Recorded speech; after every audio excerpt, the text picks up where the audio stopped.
Hey, good evening. Tonight you are not in your bed.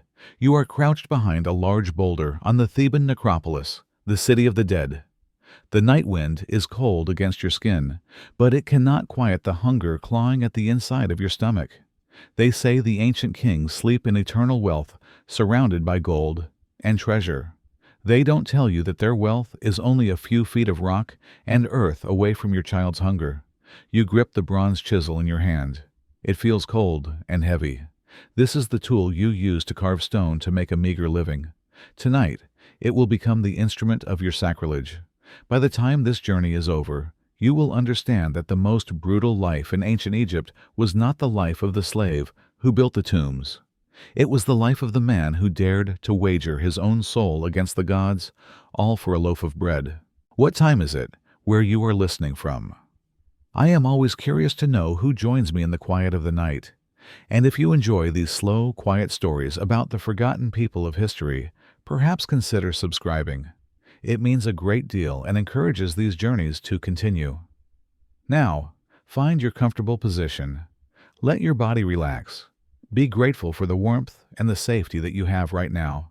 Because you are about to begin your work, the gods are watching, and, unlike the necropolis guards, the gods never sleep. You live on the west bank of the Nile, the land of the setting sun, the land of the dead. But your life is not one of sacred silence. You live in a small, crowded village of mud brick houses huddled together as if for protection against the vast, empty desert that surrounds it. This is not the clean, orderly, and respected village of the tomb artisans. This is a place for common laborers, for farmers whose fields are too small for men who do the heavy, unskilled work that the great city of Thebes requires. Your house has one room. The floor is packed earth. The roof is made of palm leaves that leak when the rare winter rain comes. During the day, the sun turns the house into an oven. At night, the desert cold seeps through the thin walls. The air always smells of dust, of cooking smoke, and of the poverty that clings to everything like a fine film. From the doorway of your house, you can see the necropolis. The great imposing cliffs of the Theban hills dominate the horizon. You know that within those cliffs, hidden from sight, lie the eternal houses of the kings.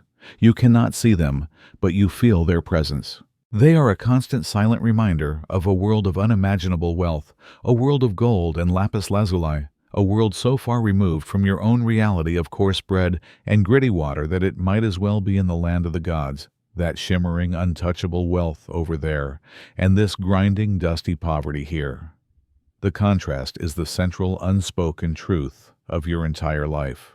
At night, the necropolis is a place of profound, intimidating darkness, a place you have been taught your entire life to fear and respect. But lately in the dark, when the hunger is sharpest, it has started to look less like a sacred burial ground and more like a solution. You are a farmer, or perhaps you are a potter's assistant or a man who hauls water from the canals. Your work is hard. Your body aches with it. You rise before the sun, you labor under its merciless heat, and you return to your home after dusk with just enough energy to eat your meager meal and fall into a restless sleep. For years this was enough. The work was hard, but the Nile provided. The grain grew, there was bread, there was beer. Life was predictable, but the gods have been unkind. For the past 2 seasons, the inundation, the great annual flood of the Nile, has been weak. The river did not rise high enough. The life-giving black silt did not enrich the fields. The harvest was poor. The state granaries, usually overflowing, are now tightly guarded.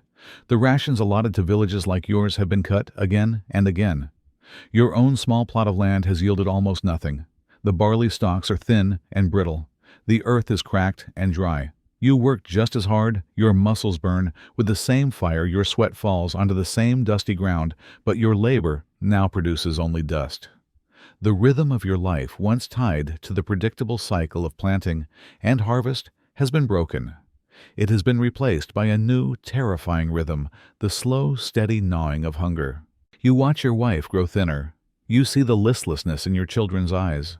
The pride of being a man who provides for his family has been replaced by a quiet, gnawing shame. Your hard work, the very definition of your life, is now worthless. You are a good man, a pious man. You fear the gods, you honor the dead. Every morning you leave a small offering of water for the spirits of your ancestors. You have taught your children the names of the great gods, Ra, who sails the sky in his golden boat, Osiris, the lord of the underworld, and Anubis, the solemn guide, who will one day weigh your heart. You believe with every fiber of your being in Ma'at, the cosmic order of truth, justice, and balance. You believe that a righteous life on earth will be rewarded with an eternity in the beautiful fields of Iaru. And you believe in the power of curses. You believe that the tombs are protected by a terrifying magic, that the dead are guarded by demons and vengeful spirits. The thought of violating a tomb is not just a crime in your mind. It is a profound act of sacrilege, a declaration of war against the gods themselves. To disturb the eternal rest of a king is to invite a punishment far worse than any earthly torture. It is to risk the second death, the complete annihilation of your soul. This belief is the bedrock of your world. It is the invisible wall that separates the desperation of your village from the wealth of the necropolis. For your entire life, this fear has been stronger than any temptation. You would rather starve in the light of Ra than grow rich on the treasures of the underworld. You are a man of faith. But faith is a difficult thing to hold on to when your child is coughing through the night, a fever burning in their small body. Faith does not fill an empty stomach. Faith does not pay the grain lender who comes knocking at your door with his thugs. A terrible question has begun to form in the back of your mind, a whisper of blasphemy. What if the gods are not watching? What if they do not care? The final thread snaps on a hot, windless afternoon. The local physician, a man of herbs and incantations, has visited your home. He has looked at your sick child. He tells you there is a costly amulet, a powerful charm that might save her. He tells you the price. It is a price you could not pay with a year's worth of your labor, let alone now, when you have nothing. He leaves offering his condolences. His words are a death sentence. That night, as you sit in the darkness watching your child's labored breathing, the shame and helplessness become a physical weight, a stone in your chest. Later, there is a quiet scratching at your door. It is your neighbor, a man whose face you have seen become as gaunt and desperate as your own. He enters, his eyes darting nervously. He does not speak of the weather or the poor harvest. He speaks in a low, urgent whisper. He speaks of a story he heard from a disgruntled guard, a story about a minor tomb, one that is easily overlooked, one whose priest has grown lazy. He speaks of a plan, a small crew, one night's work. He speaks of enough gold to buy food to pay for medicine to survive. He is not just offering you a chance to commit a crime. He is offering you a chance to save your child. He is offering you hope, wrapped in the guise of damnation. All your life you have feared the judgment of Osiris. But right now, the judgment in the eyes of your suffering child is far more terrifying. You look from your child to your neighbor's desperate face, and then out into the darkness towards the silent sleeping hills of the necropolis. And in that moment, the great choice of your life is made. The fear of the gods is still there, but the fear of losing your family is now greater, and so the conspiracy begins. The decision has been made. In the quiet darkness of your own mind, you have crossed a threshold from which there is no return. The momentary relief of having a plan, any plan, is quickly extinguished by a wave of cold, visceral fear. This is not a simple act of theft, like stealing a goat from a neighbor's pen. This is a crime against the gods. It is a declaration of war on the sacred order of Ma'at. Every story you have ever been told, every lesson from the priests, every carving on the temple walls screams that this path leads only to damnation, both in this world and the next. The fear is a physical thing, a cold knot in your stomach.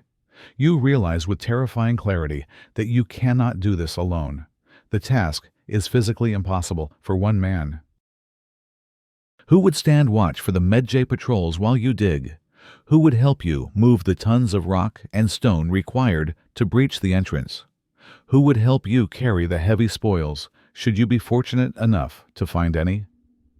To attempt this by yourself would be pure suicide.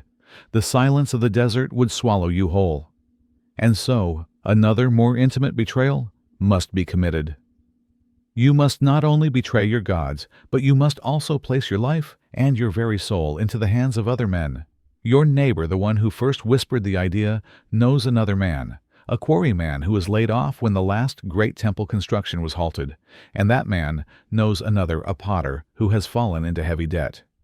The meeting takes place in the dead of night, not in a house but in a hidden rocky alcove away from the village, a place where no one would think to look.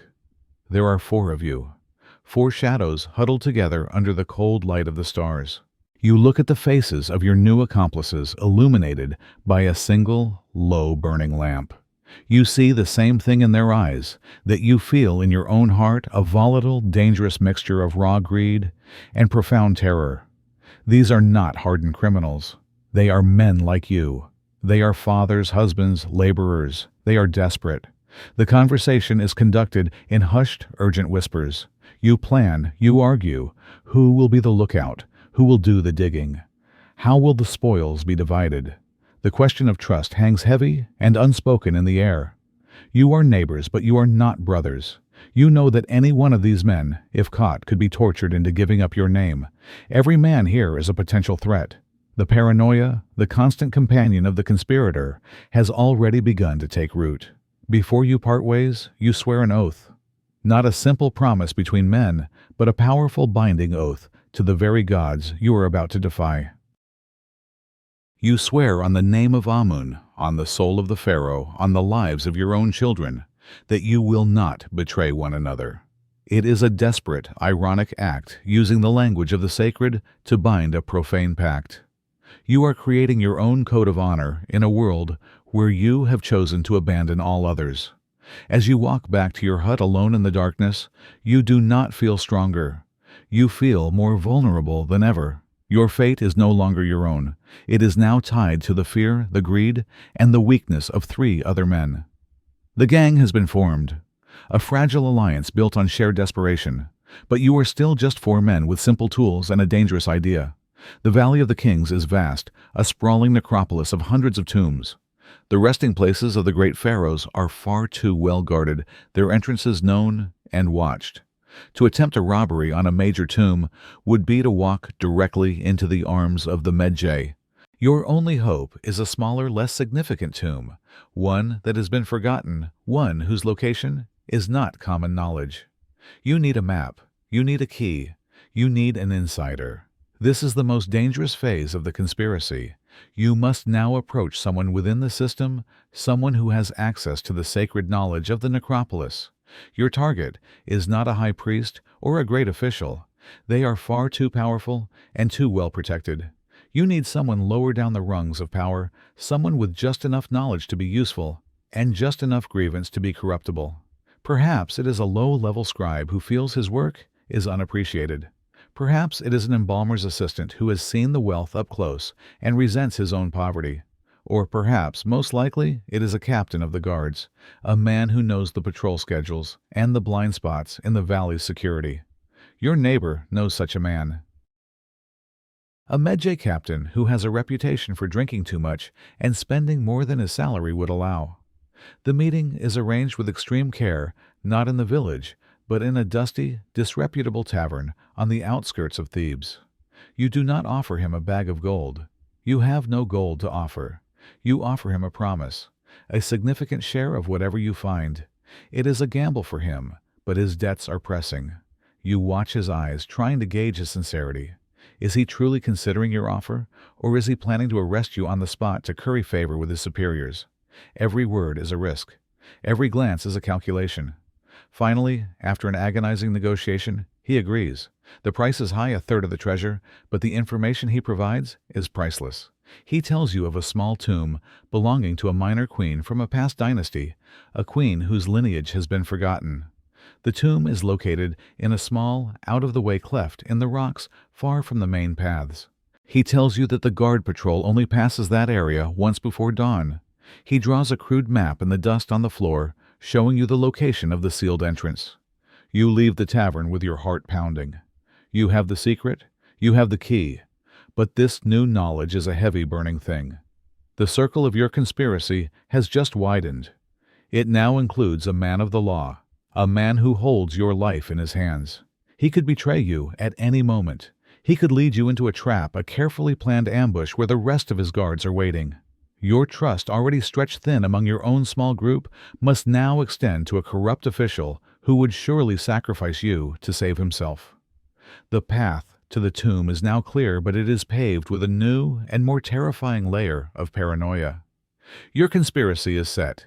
Your target is known. Now you must gather the tools for the task ahead. And in this, the vast chasm between the builders of the tomb and its violators becomes starkly clear. The original artisans who constructed this eternal house were equipped by the state. They wielded the finest bronze chisels, perfectly balanced mallets, and an array of specialized tools for every task, all provided from the pharaoh's own workshops. You, on the other hand, are on your own. Your tools are not the fine instruments of a master craftsman. They are the crude, humble, and often inadequate tools of the poor, now repurposed for this profane and desperate act. Your primary weapon against the mountain is the chisel. It is made of bronze, but it is not the high-quality bronze of a royal artisan. It is likely a tool you have used for years for simple stonework, or one you acquired through a secret, illicit trade. The edge is worn. After just an hour of chipping away at the hard Theban limestone, you can feel it beginning to dull, the impacts becoming less effective, the progress slowing to a crawl. This creates a constant dangerous problem. You must periodically stop your work crawl, back out of the tunnel, and find a place to resharpen the chisel's edge, a process that wastes precious time and increases the risk of being discovered. Your mallet is not a finely shaped instrument from a carpenter's shop. It is likely a heavy, rough-hewn lump of dense acacia wood, its surface scarred and splintered from years of use. Or perhaps it is even more primitive, a large, heavy river stone, carefully selected for its weight and shape, its handle wrapped in strips of leather to give you a better grip and to absorb some of the shattering impact that travels up your arm with every blow. It is a tool of brute force, not of finesse. The rest of your equipment is just as simple.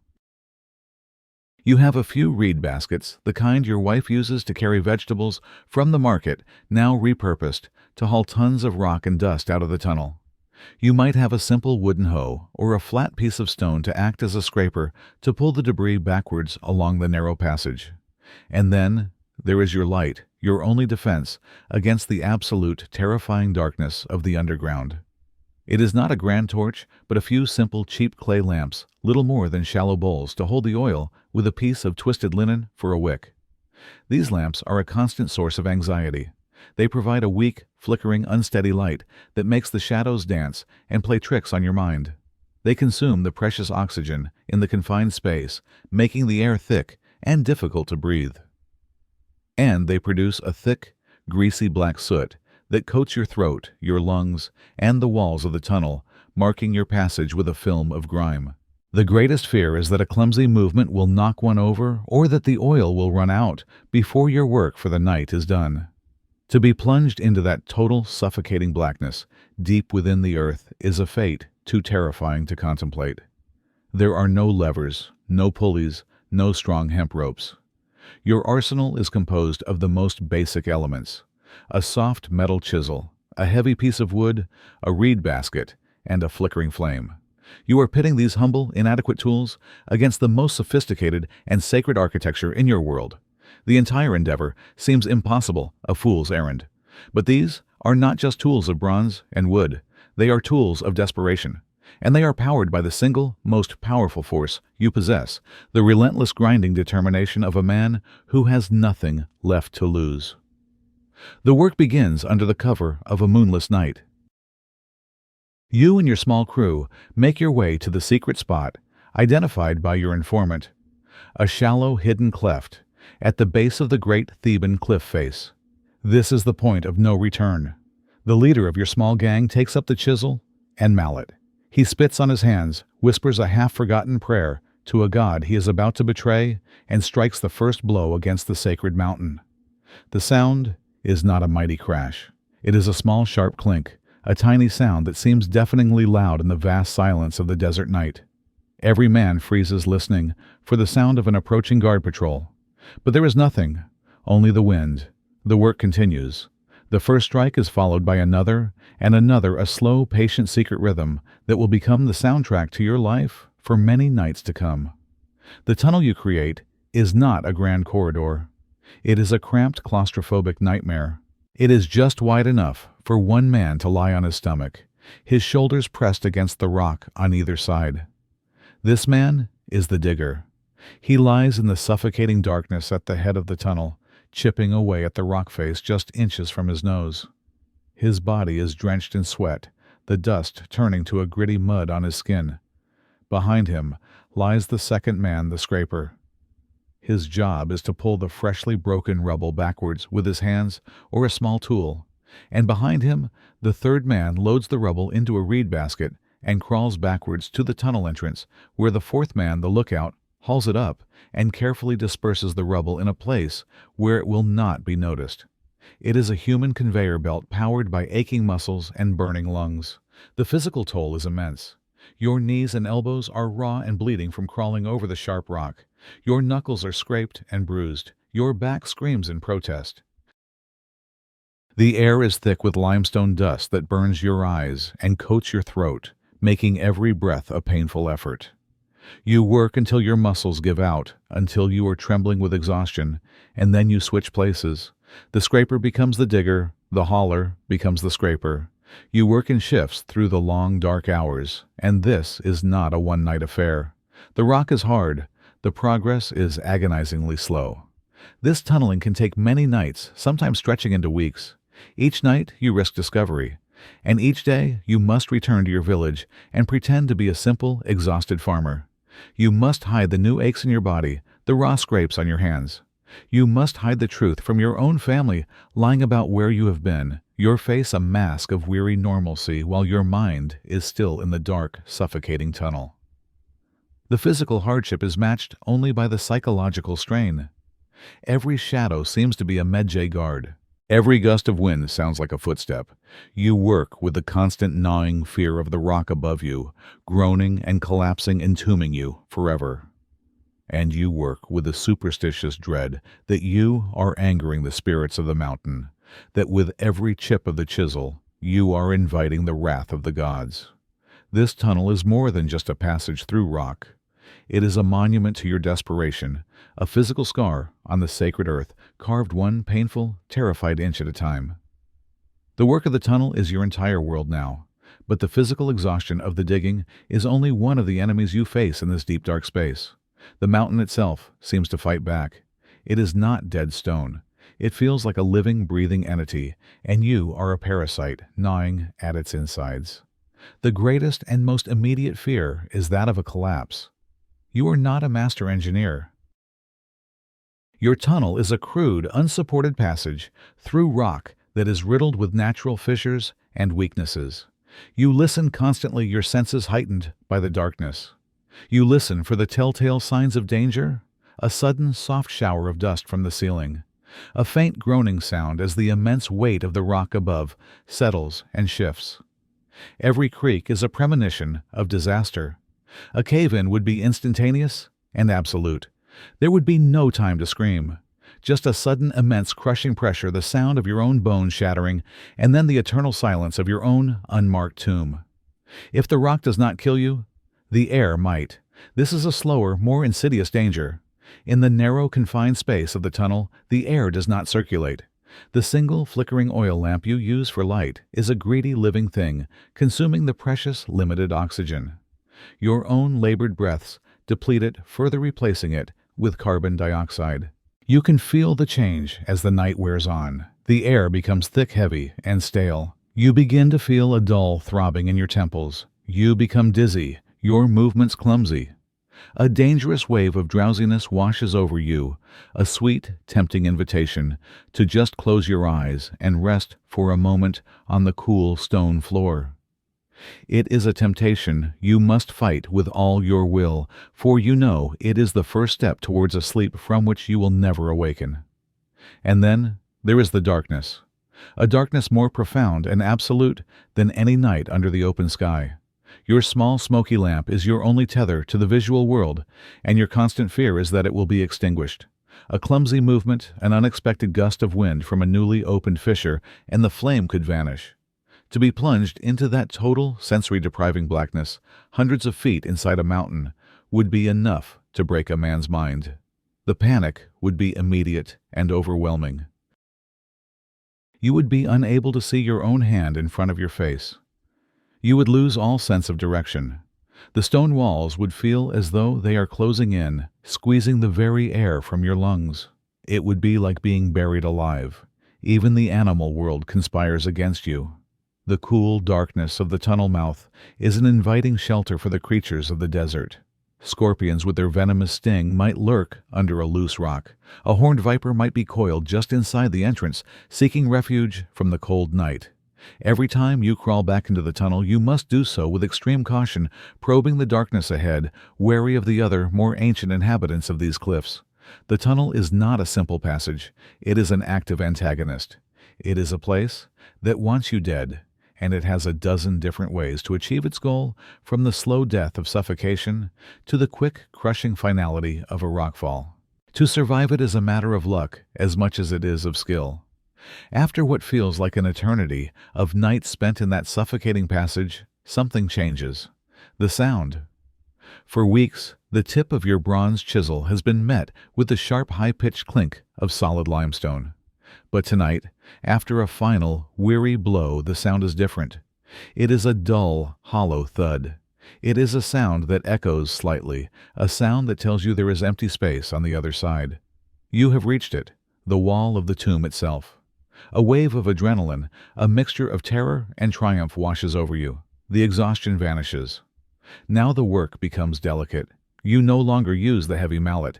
You use a smaller stone to gently tap the chisel carefully, chipping away at the plastered surface of the ancient wall. You are a surgeon now, making a small, precise incision into the skin of eternity. After an hour of this tense, careful work, a small piece of plaster comes loose. You have made a hole no bigger than your fist. You have broken the seal. A puff of air rushes out from the hole and you recoil. It is the first breath of the tomb, an exhalation that has been held for thousands of years. The smell is overpowering. It is the smell of immense age, of dust, of dried resins, of desiccated wood, of decayed linen, and something else. A faint, dry, almost sweet scent that is the smell of the preserved dead. It is the smell of magic. It is the smell of treasure. One of you, the bravest, puts his eye to the small hole. Another holds the oil lamp close to the opening. The man at the hole is silent for a long time. What do you see? You whisper, your voice hoarse. He doesn't answer at first, and then he speaks, his voice filled with a breathless awe that sends a shiver down your spine. I see. Shapes. The legs of strange animals. Statues and glimmers. Everywhere. Glimmers of gold. That is all you need to hear. The careful work is over. Now is the time for speed. You attack the wall with renewed, frantic energy, widening the hole, ignoring the noise, praying to the gods. You are betraying that the guards will not hear you. Finally, the opening is large enough for a man to squeeze through. The first man wriggles through the hole, his shoulders scraping against the rough plaster, and drops into the darkness on the other side. And in that moment, he crosses more than just a wall. He leaves the profane, man-made tunnel of his own creation and enters the sacred space of the gods. He has crossed a threshold between the living and the dead, between the world of men and the house of a king. And the fear changes. In the tunnel you feared physical things, the rock, the air, the darkness. Here inside the tomb, surrounded by the possessions and the watchful spirit of the dead, a new and much deeper fear takes hold. A superstitious dread. The air does not just feel stale. It feels heavy with a magical presence. The silence is no longer empty. It is a watchful, judging silence. You are no longer a miner. You are a desecrator. The great sacrilege is about to begin, and you can feel the weight of that sin and the eyes of the gods upon you. You are inside. The physical battle against the rock is over, but a new, more insidious battle is just beginning. This is a battle for your mind. The moment you cross the threshold from the profane tunnel into the sacred space of the tomb, the very air changes. It is not just old and musty. It feels heavy, charged with a latent power, a presence that presses in on you from all sides. This is not just a room. It is a temple. It is the house of a god, and you are defiling it with every breath you take. Your torchlight dances across the walls, and you realize you are not alone. You are surrounded by eyes. The walls are covered in painted figures of gods and goddesses, their faces depicted in the timeless, serene profile of Egyptian art. But their eyes, their single, almond-shaped eyes, are painted as if looking directly at you. The great god, Osiris, sits in judgment on his throne. The jackal-headed Anubis stands watchful, as if ready to weigh your heart. The goddess, Maat, with her single feather of truth, observes your every move. In the flickering, unsteady light of your lamp, these figures seem to shimmer, to shift, to breathe. Their painted eyes seem to follow you as you move through the chamber. They are not just images, they are witnesses, and the words you saw carved at the entrance now echo in your mind. I shall wring his neck like a bird's. You are the man who has entered. You are the one whose neck is now forfeit. The curse is no longer a distant threat on an outer wall. You are now inside its domain. Every action you take feels like it is sealing your fate. When you touch a sealed wooden chest, you feel the jolt of your sacrilege, as if the object itself is recoiling from your impure touch. When you accidentally knock over a clay pot and it shatters on the floor, the sound is not just a simple crash. In the profound silence of the tomb, it sounds like a thunderclap, a violent desecration that must have alerted every spirit and god in the underworld. The silence itself becomes a form of torture. It is so absolute that it amplifies every sound you make. The sound of your own ragged breathing, your own pounding heart, seems deafeningly loud. A nervous cough from one of your accomplices sounds like a rock slide. The scrape of a sack on the floor is a grating scream. The paranoia becomes unbearable. Surely the guards outside must have heard that surely the spirit of the king has been awakened by your clumsy, noisy intrusion. You see one of your crew freeze his eyes wide with terror, staring into a dark corner of the room. He swears he saw a shadow move. He swears he heard a whisper. He wants to flee to abandon the treasure and claw his way back to the safety of the living world. The leader of your small gang must grab him, hissing at him to be silent, his own fear hidden behind a mask of angry authority. The tomb is attacking you, not with swinging blades or hidden pits, but with the power of suggestion, with the weight of its own sacredness. It is using your own deeply held beliefs, your own fear of the gods as a weapon against you. You are not just fighting to steal gold. You are fighting to keep your own sanity in a place designed to make you go mad. You manage to master your fear. The promise of wealth, the image of your family, fed and healthy, is a more powerful motivator than the silent judgment of the painted gods. You and your crew move deeper into the tomb, following the passage towards what you believe will be the main burial chamber, the room of gold. The anticipation is a physical thing, a fever in your blood. You are about to become rich beyond your wildest dreams. You are about to touch the flesh of the gods. You reach a sealed doorway. This must be it. You set to work your fear now, replaced by a frantic, greedy energy. You pry at the stone, you break the plaster seals. The door gives way. You push it open and thrust your torches inside your eyes, wide, ready to be blinded by the glitter of gold. And you see chaos and emptiness. The room is not pristine. It is a wreck. The lid of a great stone sarcophagus in the center of the room is askew, pushed aside with great force. Wooden chests have been smashed open, their contents strewn across the floor. Alabaster jars lie in shattered fragments. There are pieces of broken pottery everywhere, and there is no gold. None. The walls are bare of any gilded decoration. The sarcophagus is empty. The chests contain nothing but scraps of linen and broken bits of wood. For a long moment you simply stand there, frozen in disbelief. It is impossible. All that work, all that risk, all that fear. For this, the silence in the room is no longer one of awe, but of stunned, hollow shock. Then the shock gives way to a wave of pure, hot rage. You let out a curse, not at the gods, but at the thieves who came before you. Someone centuries, or perhaps only decades ago, beat you to it. They took everything of value. They took the gold, the silver, the electrum. and they left behind only the things that were too heavy to carry or too worthless to steal. They left you the scraps. In a fit of furious frustration, one of your men kicks a pottery jar, smashing it into 100 more pieces, a useless act of violence against your own failure. And then the rage cools, and what is left is a cold, heavy, and bitter despair. All of it was for nothing. You have committed the greatest blasphemy, damned your soul for all eternity, and you have nothing to show for it but dust and broken pottery. The risk you took was immense, and your reward is zero. This disappointment makes your situation even more perilous. Your small gang, once united by a common goal, is now fractured by failure. The trust is gone, replaced by suspicion. Did you know about this? One man might hiss at another. Did our informant betray us?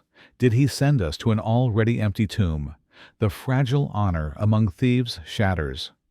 An argument could break out, leading to violence right here in the sacred chamber. Or perhaps this, too, was a form of trap.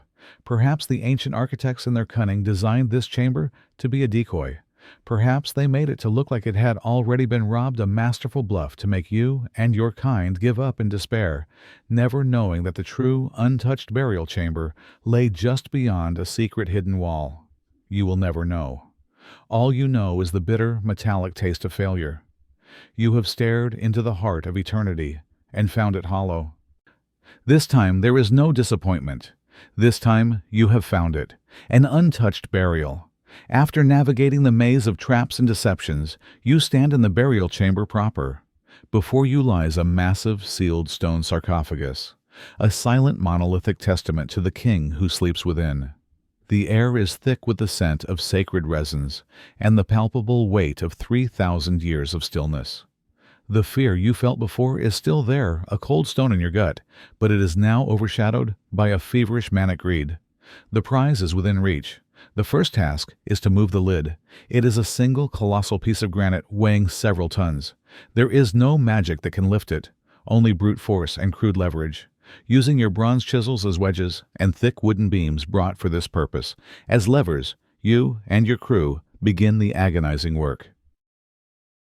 The chamber is filled with the sound of your grunts, the splintering of the wooden levers under the immense strain, and the slow, deep, groaning scrape of stone on stone. It is the sound of a god's house being broken open. For hours you labor, your muscles screaming sweat stinging your eyes, until finally, with a deafening final groan, the lid shifts enough for you to see inside, and the sight steals your breath. It is not the mummy. It is another coffin, a magnificent human-shaped shell of gilded wood, its surface covered in intricate carvings and inlaid with brilliant blue and green glass. Its golden face, with its serene expression and ceremonial beard, stares up at you with lifeless, eternal calm. You have breached the outer defenses only to find another, more beautiful layer. But there is no reverence in your heart. This is not a work of art to be admired. It is an obstacle. It is a puzzle box, and you must smash it to get to the prize within. Your chisels, which scraped against the hard granite, now bite easily into the soft, gessoed wood. You splinter the joints, you pry apart the inlaid decorations, you shatter the serene, golden face. You are destroying a priceless masterpiece with the brutal efficiency of a butcher. Inside, there is yet another coffin, even more spectacular than the last. And inside that, a third, this one made of solid gold. The greed is now a frenzy. You work without thought, a blur of destruction. Finally, you reach the final layer. The mummy of the king himself, wrapped in countless layers of the finest linen, his form adorned with a spectacular golden death mask, his body covered in a net of precious beads, golden amulets tucked into every fold of the wrappings. You do not unwrap him with the care of an embalming priest. You use your knives. You slash through the ancient brittle bandages, tearing them away in great handfuls, casting them aside. You are like vultures tearing at a carcass. You work with frantic speed, your hands scrabbling over the preserved body, searching for anything that glimmers. You rip the broad collar of gold and electrum from his neck. You pull the golden rings from his desiccated fingers. You tear the protective amulets from his chest. And finally, you pry the great golden mask from his face, revealing the shrunken, blackened, and eerily preserved features of the man who was once a god. When the work is done, the scene is one of utter desecration. The king, stripped of all his divine finery, lies naked and broken amidst the splintered wreckage of his own magnificent coffins. You have not just stolen from him. You have, in your frantic search for metal, undone the sacred work of the embalmers. You have destroyed his best hope for a successful journey through the underworld. You have, in effect, killed his soul, murdering him for a second time, all for a few handfuls of treasure that you can carry in a sack. You retreat from the desecrated tomb back through the suffocating tunnel and out into the cold desert night. You do not return to the village. You make your way to a secret place you had agreed upon beforehand, a hidden cave, a deserted ruin far from the prying eyes of the guards. Here the next dangerous phase of your enterprise begins, dividing the spoils. By the weak, flickering light of your oil lamp, you pour the contents of your sacks out onto a rough piece of cloth on the cave floor. It is not the neat, orderly treasure of a king's treasury. It is a chaotic, glittering pile of brokenness. A bent golden ring, a funerary mask with its inlaid eyes gouged out, twisted pieces of a golden necklace, scraps of gold leaf peeled from a coffin, a handful of loose lapis lazuli beads. It is a testament to the violence of your work. And now, a new kind of tension fills the air. How do you divide such a chaotic pile fairly between 4 or 5 desperate, greedy men? You have no precise scales to weigh the gold. There is no impartial judge to mediate. There is only the shifting, unreliable light of the lamp and the growing suspicion in every man's eyes. The fragile trust that held your conspiracy together now begins to evaporate in the face of wealth. The arguments start as whispers. A man claims that the solid gold amulet he has is worth far more than another's pile of thin gold leaf. Another man is accused of hiding a small, valuable ring in the fold of his loincloth during the frenzy in the tomb. The hushed, conspiratorial tones you used in planning now become the angry, aggressive snarls of rivals. The partnership is dissolving. Every man here is now your enemy. The person standing next to you, who you trusted with your life just hours ago, might now be willing to put a knife in your back for a few more grams of gold. To solve the disputes and to make the treasure easier to transport and sell, you must perform one final act of destruction. You must destroy the evidence. You build a small hot fire in the cave. Using a simple clay crucible, you begin to melt down the priceless artifacts.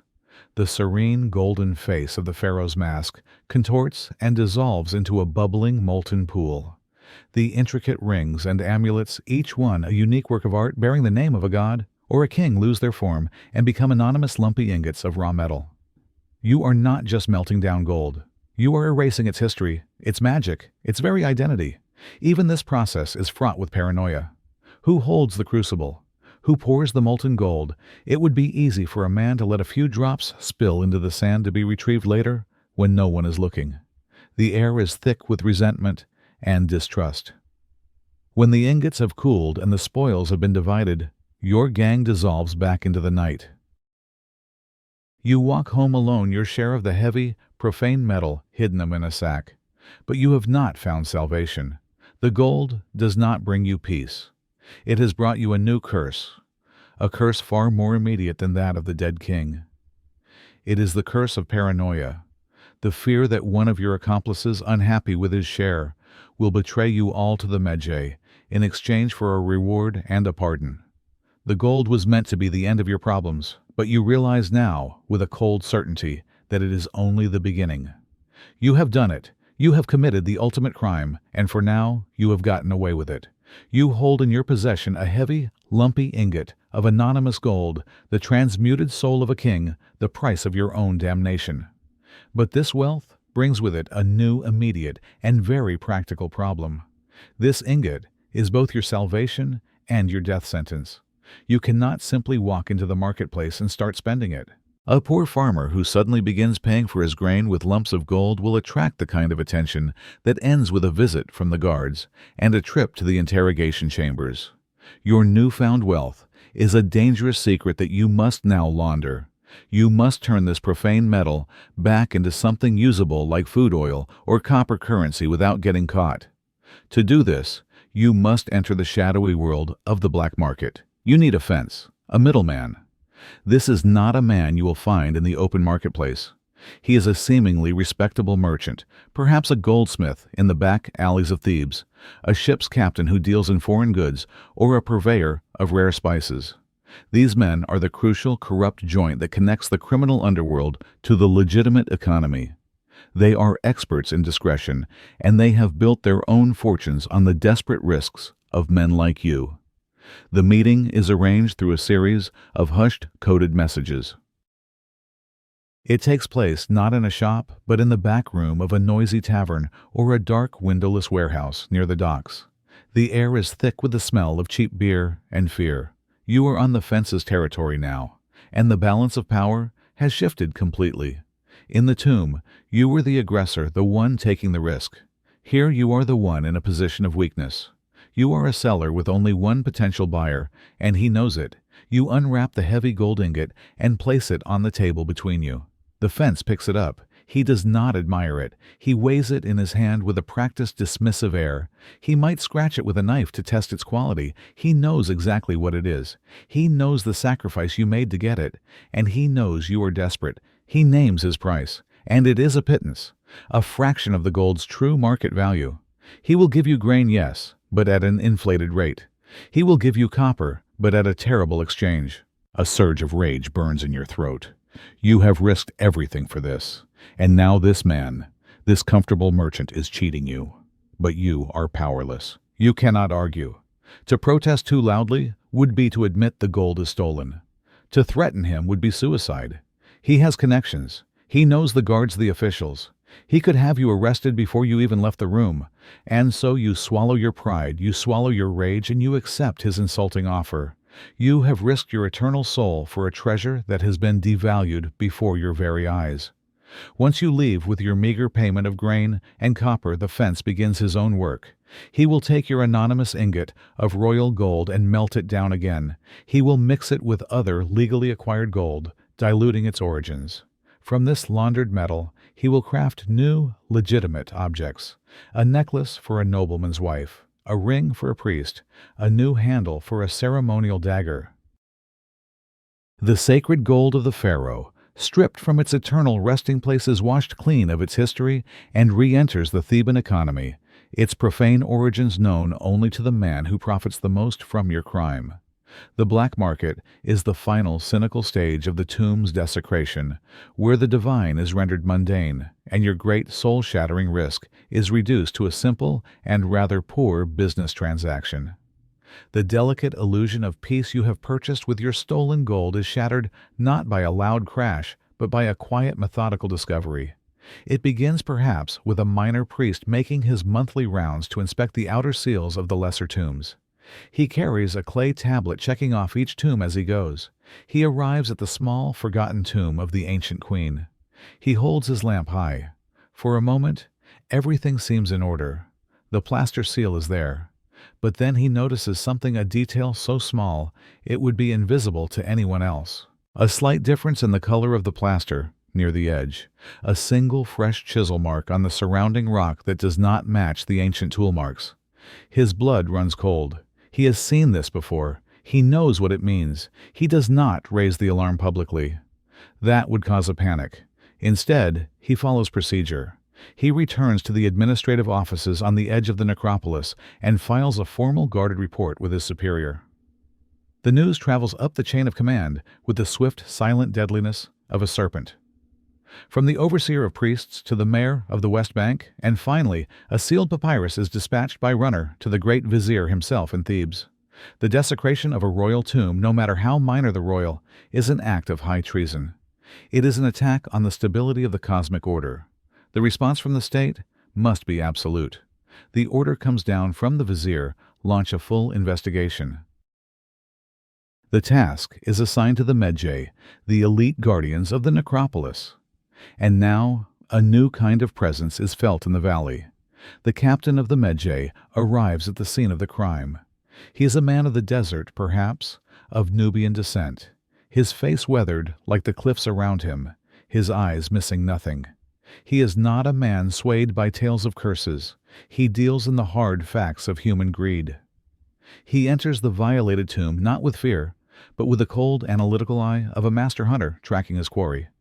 He kneels, examining the tunnel you so painstakingly dug. He notes its width, estimating the size of the men who passed through it. He notes the angle of the chisel marks, deducing whether the digger was right-handed or left-handed. He sifts the dust, finding a single fiber from a common farmer's loincloth. These are the first pieces of the puzzle. Inside the burial chamber, he reads the story of your crime. He sees the splintered wood of the coffins and knows you were frantic and likely used heavy, crude tools.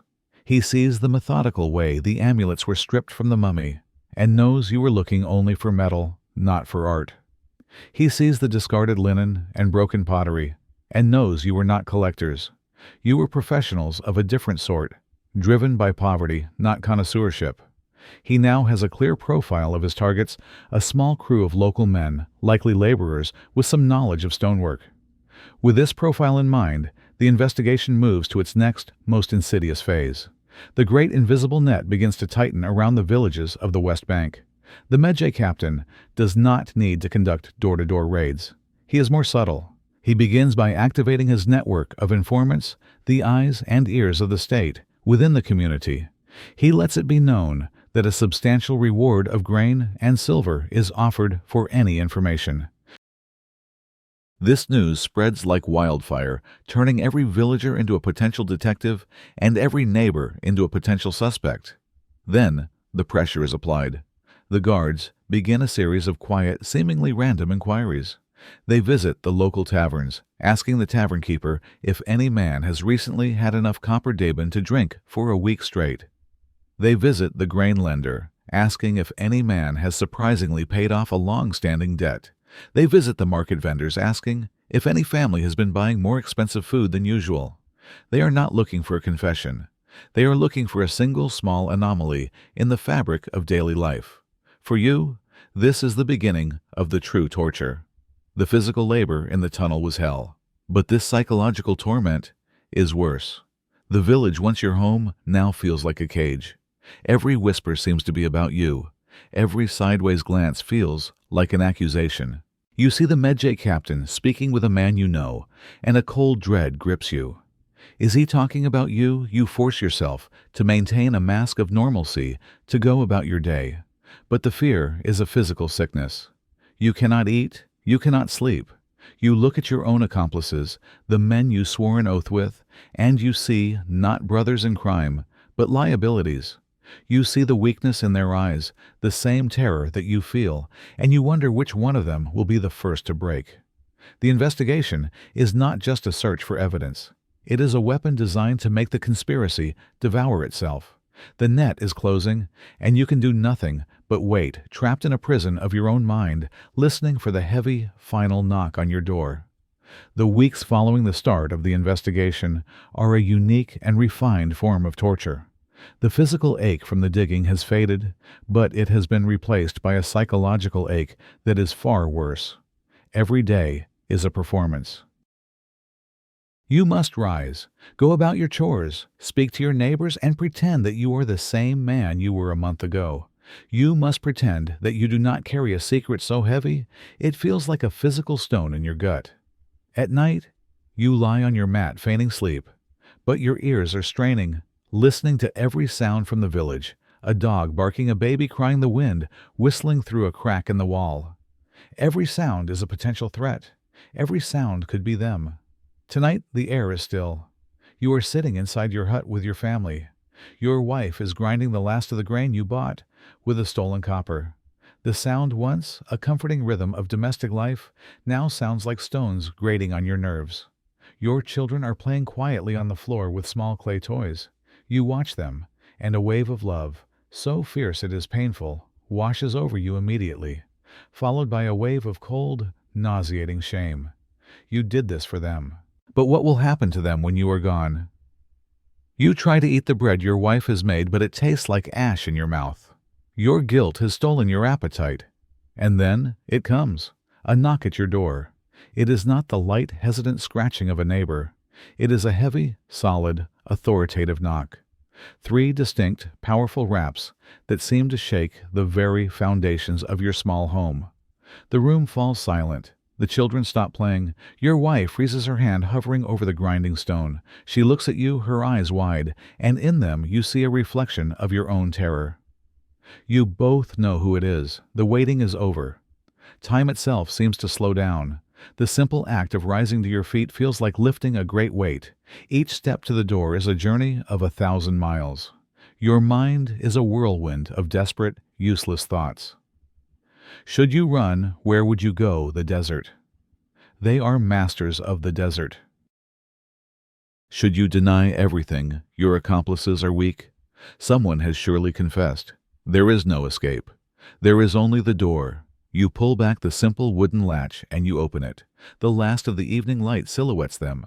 The captain of the Medjay stands there, flanked by 2 of his guards. You know his face. He is a man from the community, a man you have seen 100 times. But his face now is a stranger's. It is an impersonal mask of state authority, his eyes cold and hard. He does not greet you. He does not need to. His presence is the only message required. He speaks your name, his voice flat and even. Kenamon, son of Ahmoza, you are accused of trespassing in the sacred necropolis and desecrating the eternal house of the divine king. The formal words are like a spell of undoing. They strip you of everything you are. You are no longer Kenamon the farmer, Kenamon the husband, Kenamon the father. You are only Kenamon the accused. Behind you, you hear your wife let out a single broken sob, a sound that shatters your heart. The guards push past you into the one-room hut. They are not gentle. Their search is a violation, an official desecration of your own small, humble space. They overturn your sleeping mats. They kick aside your pottery. One guard plunges his hand into the grain pot your wife was just using, sifting through the grain. His fingers close around something. He pulls out the small cloth bag containing the last of your copper demon, the final damning evidence of your crime. He holds it up for the captain to see. The captain gives a single, curt nod. It is over. They bind your hands behind your back with a rough, palm fiber rope that cuts into your wrists. They push you out of the door, out into the street. You do not look back. You cannot bear to see the image of your wife standing there, her face a mask of grief, your children clinging to her, crying for a father they do not understand they have just lost forever. The walk through the village is the final humiliation. It is a walk of shame. The entire village seems to have come out to watch. Your neighbors, the people you have shared your life with, now stare at you with cold, unforgiving eyes. Some look with fear as if your crime is contagious. Some look with a grim satisfaction, perhaps the ones who first whispered your name to the guards. Your old friends turn away, refusing to meet your gaze. You are an outcast, a sickness, being purged from the body of the community. As they march you towards the darkness, towards the interrogation chambers, you realize that your punishment has already begun. You have lost more than just your freedom. You have lost your world. You are pushed into the chamber of examination. The door closes behind you with a heavy, final thud, sealing you off from the world. This is not a dark, dripping dungeon from a nightmare. It is something far more chilling, a clean, functional bureaucratic space. It is a small, windowless room, its stone walls bare and cold. The only light comes from a single smoky oil lamp on a low stool, casting long, dancing shadows. The air is stale, thick with the smells of old stone sweat, and a faint metallic scent you realize is old fear. In the center of the room is a heavy wooden post set firmly into the floor. This room is not a prison. It is a laboratory, and you are the subject of its experiment. The hypothesis has already been formed. Your guilt is assumed. The procedure that will now unfold is merely to confirm the details. The officials are not monsters. They are bureaucrats, men of the state. The chief scribe sits on a stool, his papyrus and pens arranged with neat precision. His face is impassive, his eyes betraying no emotion. He is here to record, to document, to turn the chaos of your crime and the agony of your punishment into an orderly report. The 2 examiners who stand beside the post are powerfully built, their arms corded with muscle. They too are calm, their demeanor professional. To them, what is about to happen is not an act of personal cruelty. It is a necessary function of the state, a distasteful but essential procedure, like a butcher dressing a carcass required to maintain the health and order of the kingdom. This cold, impersonal efficiency is somehow more terrifying than any passionate rage. You are not asked any questions. The procedure begins in silence. You are thrown to the floor, your face pressed against the cold, dusty stone. They bind your ankles together with a rough rope of palm fiber. The other end of the rope is looped around the wooden post, which is then used as a lever to hoist your feet into the air. You are pinned helpless, your back on the floor, the soft, vulnerable soles of your feet elevated and exposed.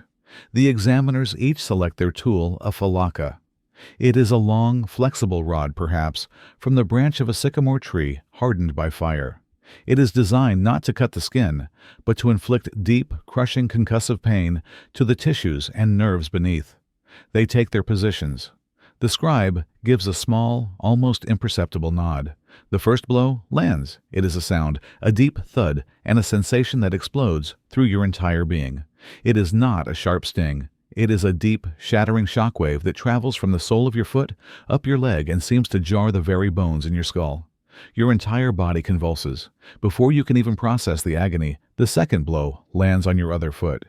They work in a steady, practiced rhythm, a terrible, monotonous drumbeat of pain. 1, thud. 2, thud. They are not striking in anger.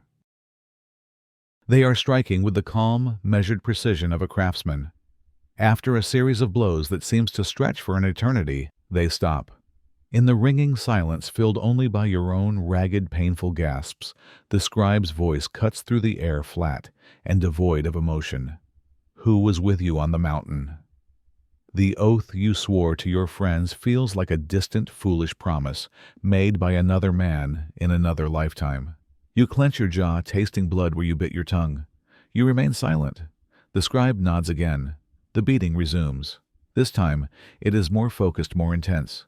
The rods find the tender arch of your foot, the sensitive heel, the pads of your toes, where the nerves are closest to the surface. The pain becomes your entire universe. It erases the past and the future. It erases your loyalty. It erases your fear of the gods. The only God you can think of now is the God of this room, the scribe, the only one who can make the pain stop. Your body is a vessel containing only a screaming symphony of agony. The scribe's voice returns the same question, relentless and patient. Tell us the names. This is the science of the procedure. It is the understanding that a man's will, his loyalty, his honor, are all finite things, and that absolute, unending physical pain is the perfect solvent to dissolve them. The desire to make the pain stop becomes the single most powerful motivating force in existence, overriding all other principles.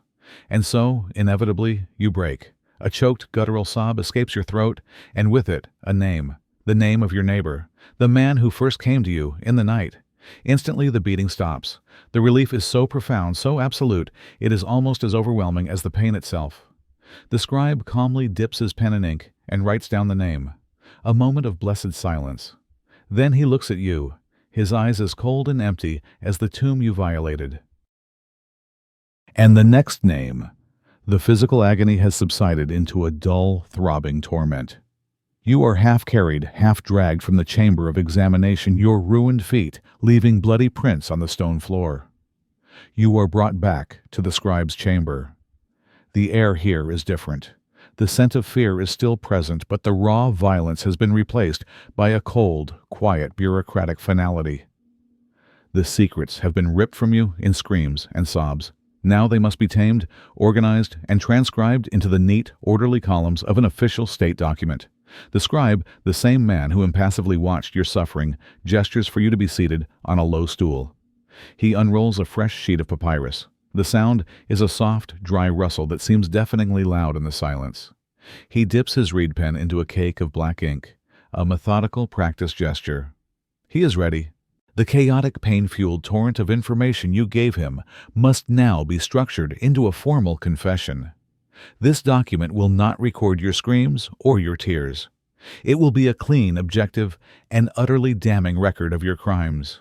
He begins his voice the same flat monotone as before, a voice that holds no judgment, only a desire for clarity and order. We will begin again for the record. State your name and your profession. You speak your voice, a hoarse, broken whisper that you barely recognize as your own. I am Kenaman, son of Ahmose, a water carrier. The scribe's pen flies across the papyrus, his elegant hieratic script, a stark contrast to the ugliness of the words he is writing. Now, he says, state the names of your accomplices. Speak them clearly. One by one you repeat the names of your friends, the men you swore an unbreakable oath to protect. With each name that leaves your lips, you feel a fresh wave of shame. You are now a traitor not just to the gods, but to the only men who shared your terrible secret. The scribe writes each name down, creating a neat, orderly list of the condemned. Then comes the full narrative of the crime. The scribe guides you, his questions precise. He is no longer trying to break you. He is now your collaborator, helping you construct the story that will condemn you. It is through surviving documents like Papyrus Ambras that we know the chilling, formulaic nature of these confessions. We can hear your voice as you are forced to recount your sin. Tell me of the tomb you violated, the scribe might say, and you would reply, it was the pyramid tomb of King Sekemre Shetawi. And how did you enter Tao? We tunneled into the pyramid from the north through the chamber of the chief of the necropolis. You are forced to recount every detail. The long nights of digging, the moment you breached the wall, and the treasures. The scribe is particularly interested in the treasures. It is a matter of accounting for the state. Tell me what you found. Tell me what you took. And so you describe the scene, your voice hollow. We found the noble mummy of the king. At his throat was a great broad collar of gold, and a death mask of gold was upon his face. His noble mummy was covered in gold throughout. His coffins were covered in gold and silver, both inside and out, and inlaid with every sort of precious stone. You describe the frantic, violent work of stripping the king. We stripped off the gold we found. We took the vases of gold, silver, and bronze. We collected the fine linen, the jars of sacred honey. The scribe's pen never stops moving.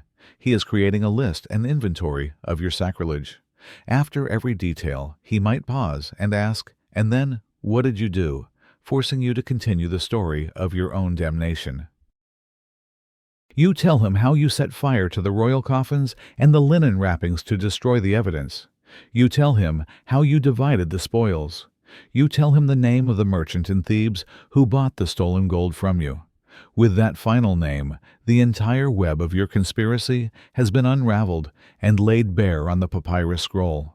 When you are done, the scribe may read the entire confession back to you. It is your life's greatest crime, your most profound spiritual failure, now transformed into a neat, orderly piece of administrative paperwork. Your desperate act has been reduced to a list of names and items. This document is now a legal reality. Your own words spoken under the duress of unimaginable pain have been captured, sanitized, and forged into the primary evidence for your execution. You have become the chief witness in your own trial. You have meticulously narrated your own downfall. The papyrus resting on the scribe's lap is more than just a record. It is your death warrant, and you are its author. The days you spend languishing in a dark holding cell are a blur of throbbing pain and hollow shame. Your fate is no longer a secret to be extracted in a closed room. It is now a matter of public record. But your journey is not over. The state requires one final performance. Your crime was an offense against the public order, a tear in the fabric of Ma'at.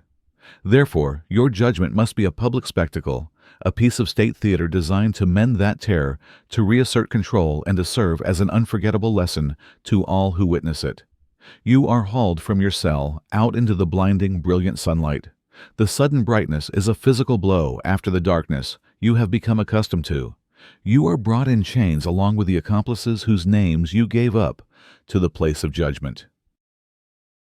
It is a grand open space, perhaps the great courtyard of the Karnak temple complex or before the imposing office of the vizier of Thebes. The sun beats down on the packed earth. A crowd has gathered, a sea of faces from your city, your village. They have come to see the show. They have come to see you. You are forced to kneel in the dust, a line of broken, humbled figures blinking in the harsh light. Before you, seated on elevated carved cedarwood chairs, sits the tribunal. These are the most powerful men in the land. The vizier himself may be presiding, his face a mask of stern, divine authority. Beside him are high priests of Amun, their heads shaved, their white linen robes immaculate. The chief of the Medjay is there, his arms crossed, his eyes fixed on you with cold satisfaction. These men are not a jury of your peers. They are the earthly representatives of the God's own judgment. They are here not to discover the truth that has already been beaten out of you, but to formalize it and pronounce your doom. There is no defense attorney. You are not permitted to speak. There are no witnesses called to testify on your behalf. The only witness required is you against yourself. The chief scribe, the same man from the interrogation chamber, steps forward. The crowd falls silent. He holds aloft the long papyrus scroll containing your confession. In a loud, clear, formal voice that carries across the entire courtyard, he begins to read. He reads your name. He reads the names of your accomplices, each name a fresh stab of guilt in your heart. He reads your own words, your detailed account of the crime, stripped of the agony and fear in which it was given, now presented as a calm, factual narrative of your sacrilege. The crowd murmurs as they hear the list of stolen treasures. They gasp as the scribe describes the desecration of the royal mummy and the burning of the sacred coffins. Your private, shame-filled confession has been turned into public entertainment, a cautionary tale for the masses. You keep your head bowed, the sun hot on the back of your neck, feeling the weight of 1,000 eyes upon you. Somewhere in that crowd you know is your family, forced to witness this final public humiliation. When the scribe finishes reading, he rolls up the papyrus. A heavy, expectant silence hangs in the hot air. The verdict is a formality, a ritualistic conclusion. The vizier rises from his chair. He looks down upon you and your crew, his gaze sweeping over you with utter disdain. He does not see men. He sees a disease, a pocket of chaos that must be cleansed. He speaks, his voice booming, with the power of the pharaoh himself. He declares you all guilty of the great crime against the gods and the state. He may give a short, stern speech on the importance of Ma'at, on the sanctity of the eternal houses, on the swift and terrible justice that will always befall those who dare to defy the divine order. And then he pronounces the sentence, death. It is the word you have been expecting, the word you have been dreading. But he is not finished. He specifies the method, and as he speaks the word, a ripple of fear and awe passes through the crowd. Death by impalement. The trial is over. It was a flawless performance. The truth was never in question. Its purpose was to demonstrate that the state sees all, knows all, and punishes with an inescapable and terrifying force. Your individual life, your reasons, your desperation, all of it is meaningless. You are merely a prop, a necessary sacrifice in a grand public ritual designed to reinforce the power of the pharaoh and the unshakable order of the universe.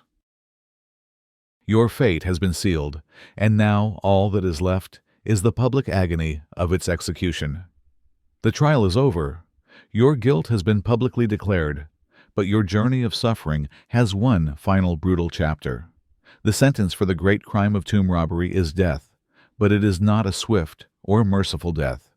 It is a death designed to be a public lesson, a piece of state-sponsored terror intended to burn itself into the memory of all who witness it. It is the punishment you know as tepet. It is death by impalement. You and your condemned accomplices are paraded one last time through the streets. This is not a march of soldiers, but a procession of shame. The crowd of the same people who witnessed your trial now follow you, their faces a mixture of morbid curiosity and fear.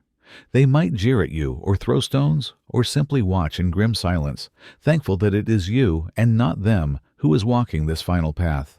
The procession ends at the place of execution, a prominent public square outside the great temple, or perhaps on the dusty plains across from the necropolis itself, so that all who travel to the sacred valley can see the price of sacrilege.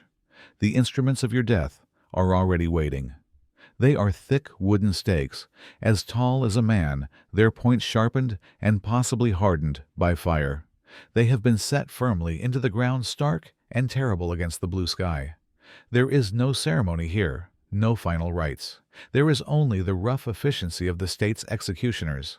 The ancient texts are often reticent about the exact mechanics of this horrific punishment, but descriptions from other cultures in the ancient Near East who practiced similar methods combined with Egyptian depictions paint a clear and gruesome picture.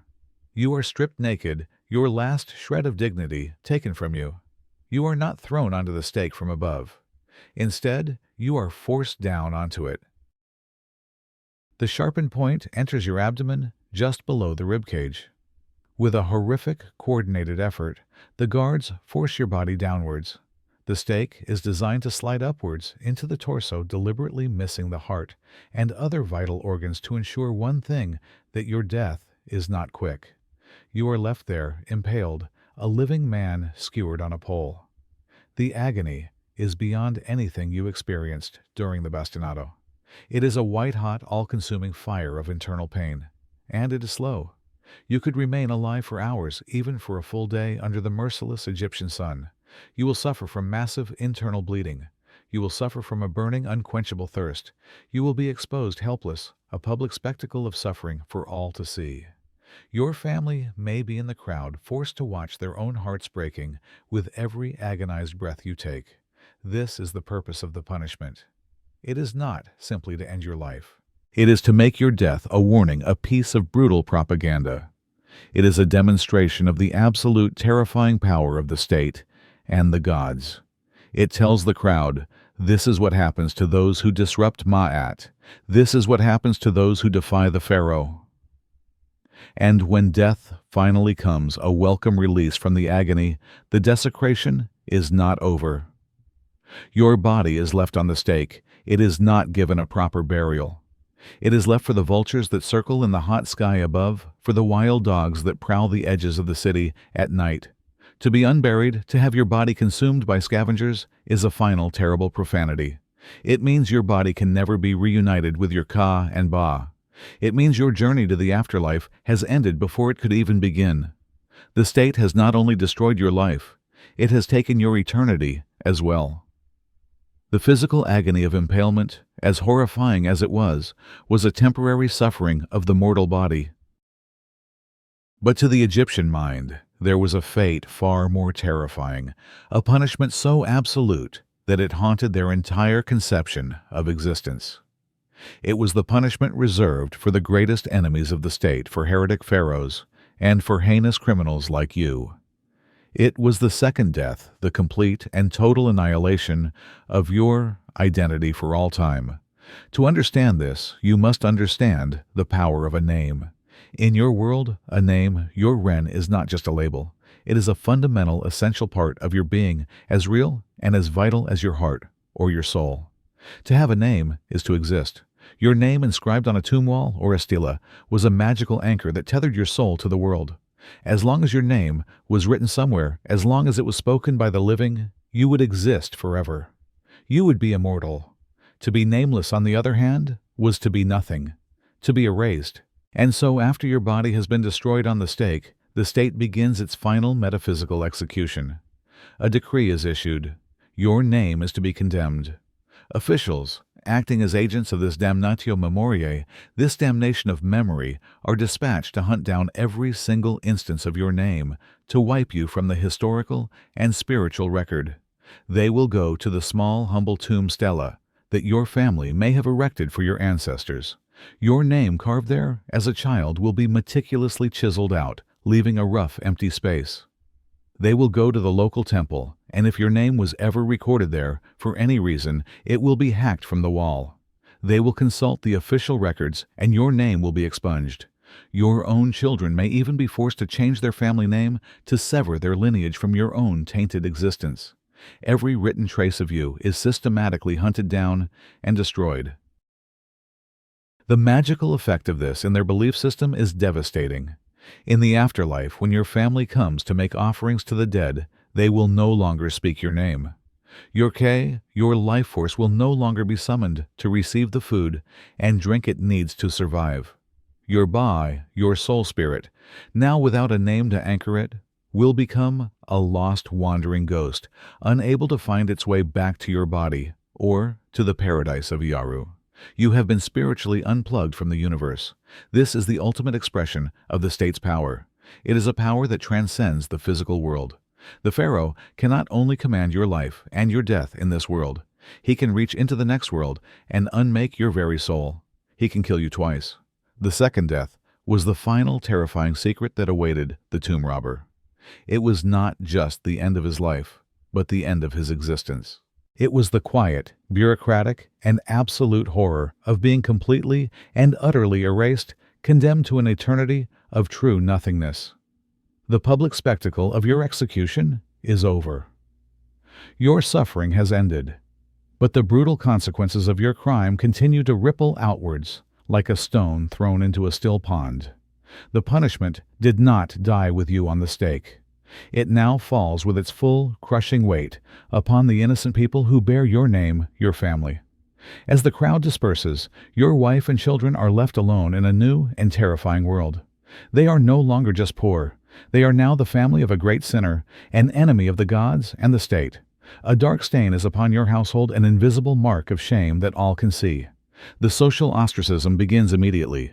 The neighbors, who once shared a piece of bread or a jug of water with your wife, now avert their eyes when she passes. The children, who once played with your own, are now forbidden from speaking to them their parents, whispering fearful warnings. Doors that were once open are now closed. Your family has become untouchable pariahs in the very village where they have always lived. Their economic ruin is now absolute and swift. As the wife of a condemned criminal, your widow may be evicted from your small home. With you, the primary breadwinner gone, their already precarious existence collapses entirely. She must now find a way to feed her children alone, but who will hire the wife of a man who committed sacrilege? She is forced into the most menial and degrading forms of labor, washing the clothes of others, grinding grain for a pittance, or worse, begging for scraps at the temple gates. She is caught in a spiral of ever-deepening poverty, a direct and lasting consequence of your single, desperate decision. And the burden on your children is perhaps the most cruel legacy of all. They must now carry the heavy, invisible weight of your crime. They are the children of a great sinner. They will be taunted in the village, their lives defined by a shame that is not their own. Their future prospects are ruined. Your son will not be able to secure a good apprenticeship. No master craftsman will take on the son of a notorious tomb robber. Your daughter's chances of a good marriage are gone. No family will want to ally themselves with your tainted bloodline. You risked everything to save them from starvation, but you have inadvertently condemned them to a lifetime of social and economic hardship. This was not an unintended consequence of your punishment. It was a deliberate and integral part of the state's system of justice. The deterrent was not just the fear of your own death, but the certainty that your crime would bring ruin upon those you loved most. The message was clear and brutal. Your actions do not just affect you, they affect your entire lineage. This generational punishment was a powerful tool for maintaining social order, ensuring that the entire community would police itself for fear of the devastating shame that would befall the family of any transgressor. The brutality of your punishment did not end with your final breath. It continued in the quiet daily suffering of your innocent wife and children, a long, echoing torment that was the final tragic price of your crime. The story of the tomb robber almost always ends in a public agonizing death and the damnation of his memory. The power of the Egyptian state, its efficient network of guards and scribes, and its ruthless use of torture made escape seem impossible. And for the most part, it was. But the system, for all its power, was run by men. And men, then as now, are fallible. They are prone to greed, to ambition, and to corruption. And within the cracks of this imperfect system, a few lucky or perhaps unlucky souls might have gotten away. Let us imagine a different ending to your story. Your gang has successfully plundered the tomb. You have melted the gold into anonymous ingots. But instead of selling your treasure to a simple low-level merchant, your inside man, the corrupt priest or guard, has a connection to someone far more powerful. He takes you to a high-ranking official, a man with a grand villa and immense influence, a man who is above suspicion. This official is the true mastermind of the black market, the one who orchestrates the laundering of stolen treasures on a grand scale. You sell him your gold. He gives you a better price than a common fence would, enough to truly change your life for a time. And when the investigation into the robbery begins, something different happens.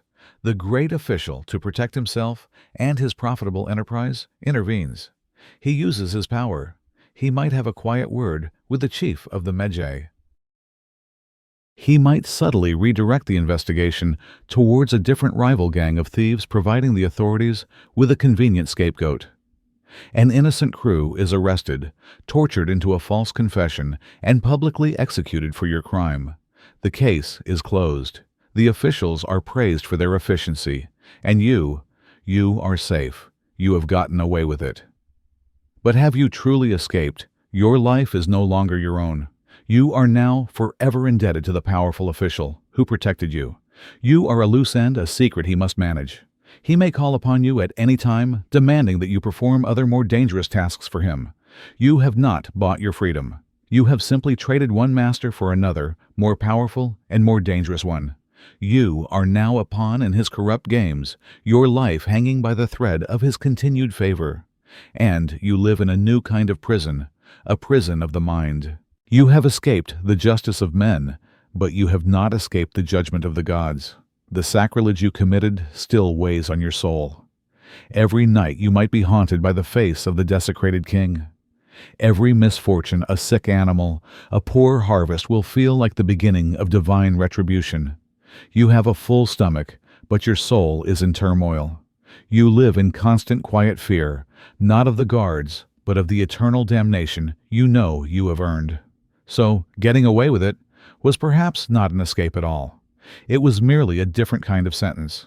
Instead of the swift, brutal finality of the impalement stake, it was a life sentence of psychological servitude and spiritual dread. It was a slow, burning curse, a private hell lived out in the shadow of a crime that no one knows you committed. In the brutal world of the tomb robber, there was no clean getaway. There was only a choice of punishments, one for the body and one for the soul.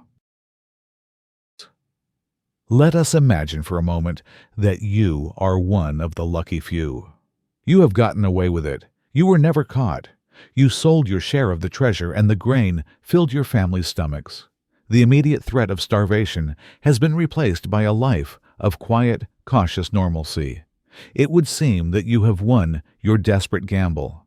But the tomb has a long memory, and it has planted a seed of destruction inside you, a physical curse that has nothing to do with magic.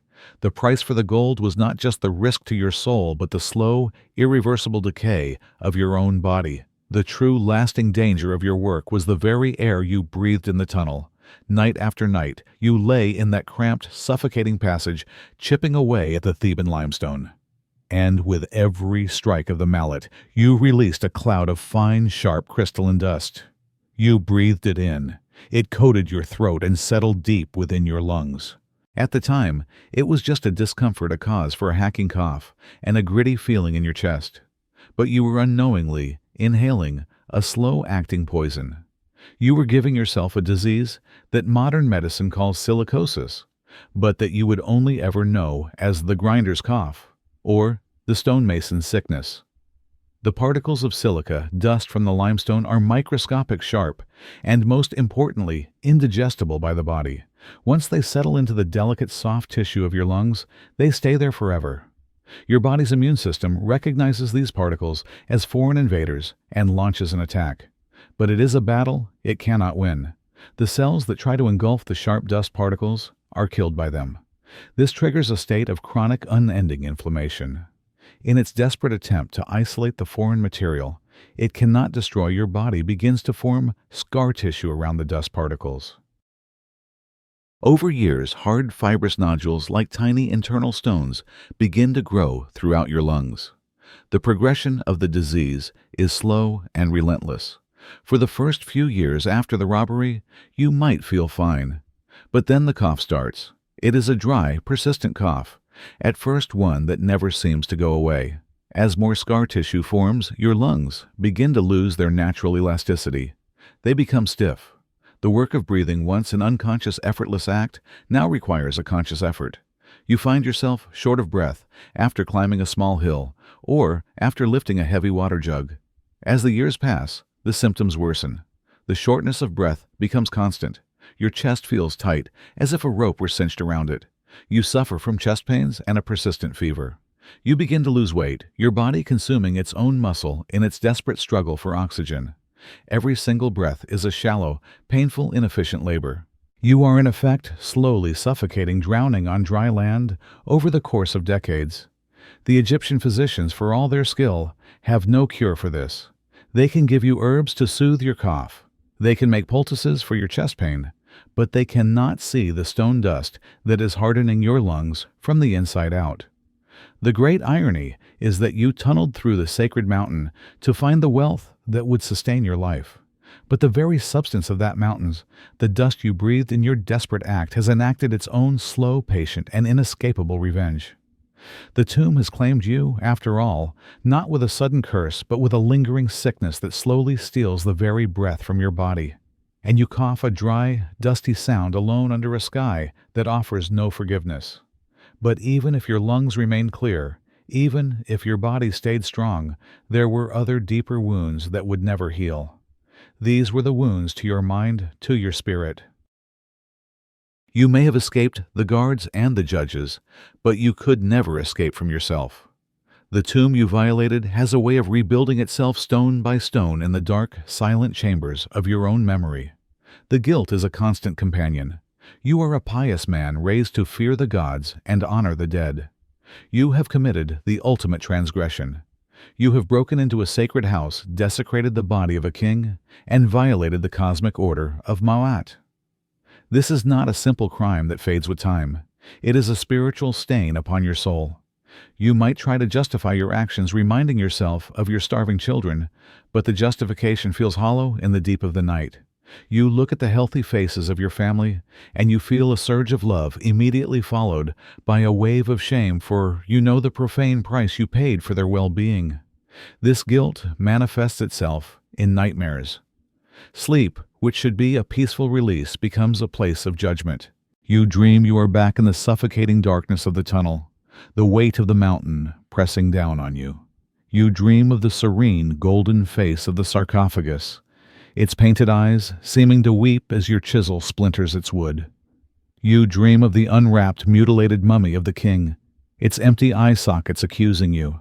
You might dream of being judged in the Hall of Two Truths, his heart heavy on the scales. You wake up in a cold sweat, your own heart pounding in your chest, the images from the tomb more real than the safety of your own bed. This spiritual turmoil turns into a deep, pervasive paranoia. Every misfortune, no matter how small, is no longer bad luck. It is a sign. It is the beginning of the gods' retribution. If a farm animal sickens and dies, it is the curse. If a sudden storm damages your small patch of barley, it is the curse. If your child stumbles and falls, it is the curse. You become intensely superstitious, seeing dark omens in the flight of a bird or the shape of a cloud. You cannot escape the feeling that you are being watched, that your borrowed time is running out. This constant fear isolates you. How can you share a genuine laugh with the neighbors you once plotted with, and whom you were willing to betray? How can you look your wife in the eye, knowing the terrible secret you carry? You are a stranger in your own home, a ghost in your own life. The secret of what you did is a treasure far heavier than any gold. The gold could be spent and forgotten, but the secret must be carried with you every single day until you die. In the end, you realize the truth. You broke into the pharaoh's tomb, but in doing so, you sealed yourself inside a different kind of tomb, a prison of guilt and fear within your own mind. And from this tomb, there is no escape. The driving force behind your great soul-shattering crime was the dream of treasure. The whispered legends in your village spoke of rooms piled high with gold, enough to make a poor man a king. You risked eternal damnation for this dream. But the reality of the treasure for the few who successfully stole it was often a bitter disappointment, another dark secret hidden within the larger myth. The truth about the treasure is that it was rarely the life-changing jackpot you imagined. First, there was the problem of practicality. Your dream was of solid gold, but much of the wealth in a tomb was not easily portable. The great shrines and coffins were made of wood covered in a thin layer of gold leaf. While beautiful, peeling off these tiny, fragile sheets was a laborious process that yielded only a small amount of the precious metal. The real solid gold was in the jewelry, the amulets, and the death mask. But even these were often part of the mummy itself, requiring the gruesome, time-consuming work of desecration to retrieve. The most valuable objects were often the most difficult to steal. What was left were the other funerary goods objects that are priceless to modern archaeologists, but were largely worthless to you. There were chests filled with fine linen which you couldn't eat. There were beautiful alabaster jars, which were too heavy to carry and had little resale value. There was exquisite painted furniture, which you couldn't possibly take from the tomb without being seen. You were surrounded by immense wealth, but most of it was useless to a man whose only real need was grain. You were forced to discard priceless works of art, trampling them underfoot in your focused search for the raw metal. And even if you were successful, even if you managed to escape with a heavy ingot of melted down gold, your problems were just beginning. As we have seen, this wealth was a target on your back. You could not spend it freely. A sudden display of riches would be a signed confession. The gold had to be hidden buried under your own floor, a source of constant anxiety rather than freedom. When you did convert it into usable goods on the black market, you were forced to accept a terrible price from the fences who exploited your desperation. The great treasure you risked your soul for was whittled down at every turn by practicality, by danger, and by the greed of other men. The dream was of a single great prize that would grant you a life of leisure. The reality was a dangerous, heavy substance that brought with it more fear than comfort, and whose value seemed to shrink the moment it left the tomb. The true treasure of the pharaohs was not just their gold, but the entire system of belief and power that protected it, and that was something you could never steal. You could only take the metal, and with it, a curse of anxiety and fear that was worth far more than the gold itself. The gold which promised freedom becomes just another heavy stone to carry in the night. Why then, if the risks were so immense and the rewards so often disappointing, did tomb robbing persist for thousands of years? The punishments were horrifying, the spiritual consequences were dire, and yet, for every gang of robbers that was caught and executed, another seemed to rise up to take their place. The reason lies in one of the darkest secrets of the Egyptian social structure. For some families, tomb robbing was not a one-time act of desperation. It was a trade, a dark secret, and hereditary profession passed down from father to son. Imagine you are the son of a tomb robber who got away with it. You grow up in a household that is still poor, but perhaps a little less desperate than your neighbors. There is always just enough grain. Your father is a quiet, watchful man, prone to nightmares, but he has survived. He cannot teach you a legitimate trade. His past and his associations have closed those doors. But he can teach you the family business. He does not teach you in a workshop, but in hushed whispers late at night. The most valuable thing he passes down is not a piece of gold, but knowledge. He teaches you the secret paths into the Theban hills. He teaches you how to listen to the sound of a chisel on rock, to know the difference between solid stone and a plastered wall. He tells you the names of the fences who can be trusted and the ones who will betray you.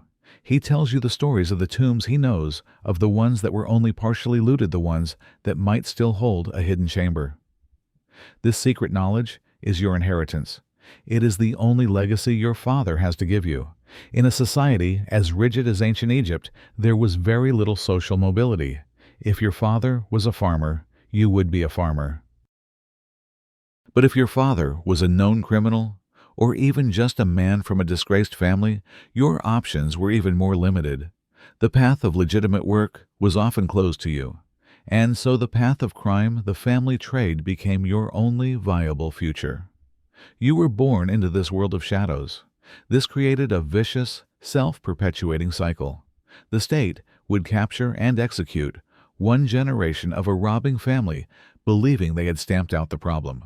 But the knowledge had already been passed to a son, a nephew, a brother.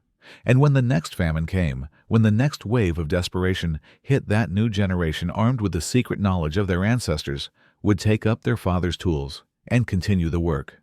This is why the problem was unsolvable for the authorities.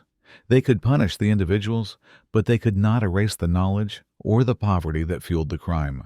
The brutality of the state's punishments did not deter men who felt they had no other choice. Instead, it just created a deeper, more entrenched criminal underclass. The great families of the tomb robbers were as much a part of the necropolis as the great families of the pharaohs. They were a dark dynasty, a shadow lineage, their skills and secrets passed down, not through inscriptions on temple walls, but through whispered stories in the dark, a tragic inheritance of sacrilege and survival. The pharaoh built his tomb, a magnificent monument of stone and gold for a single purpose, to ensure that his name, his Ren, would be remembered for millions of years, for all of eternity. The tomb robber, in his desperate act of survival, created his own legacy, but it was a legacy of a very different kind. It was a legacy of absence of silence and of erasure. When the state condemned you, the tomb robber, they did everything in their power to destroy your legacy.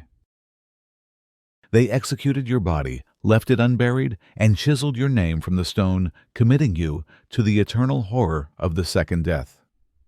They sought to make you a ghost, a man who never was. And for the most part, they succeeded. We do not know the names of most of these men. We do not have their tombs to study. Their legacy is the anonymous scar they left on history, the broken door of a tomb, the empty sarcophagus, the smashed pottery, the wreckage they left behind in their frantic search. Their tunnels are a kind of anti-monument, a testament to their existence written in negative space. But in a final supreme irony, the state, in its very effort to condemn and erase them, accidentally granted a handful of them the very immortality it sought to deny them. The only reason we know the name of the stonemason Amenhotep, or the water carrier Kinemon, is because their full, detailed confessions were meticulously recorded by the scribes of the court. These papyri, these instruments of their legal damnation, survived the millennia. And so the state, in the act of ensuring their punishment, unintentionally preserved their stories forever. The words they spoke under torture have given them a voice that has outlasted the voices of many of the kings they robbed. And so, we must end our journey here by listening to that voice.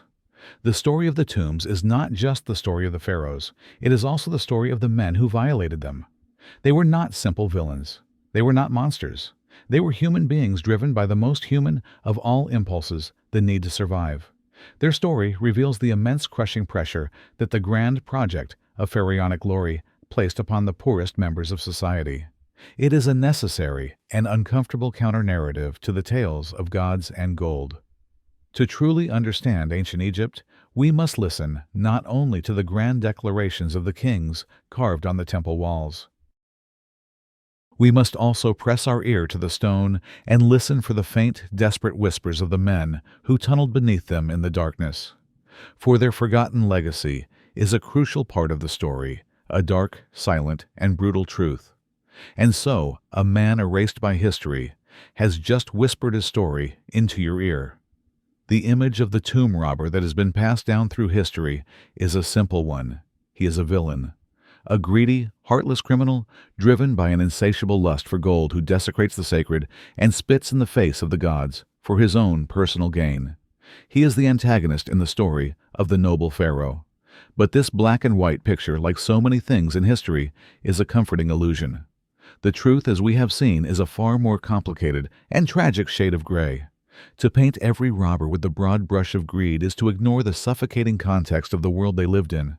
It is to ignore the failed harvests, the years of famine, the crushing weight of debt. For many of the men who took up the chisel in the dead of night, the driving force was not an abstract desire for wealth, but the very specific and immediate terror of watching their children starve. The choice they faced was not between being a good man and a rich man. It was often a terrible choice between two different kinds of death: a slow, certain death from hunger for their entire family, or a quick potential death on the impalement stake with a small, desperate chance of survival.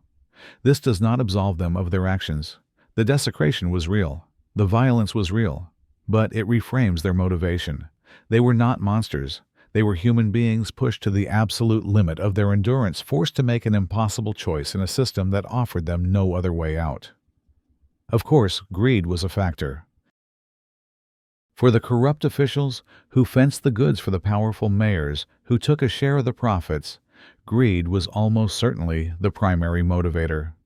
But for the common man, at the bottom of the conspiracy, The one who did the dangerous work of digging his crime was often an act of desperate survival, a tragic footnote in the great impersonal history of the Egyptian economy.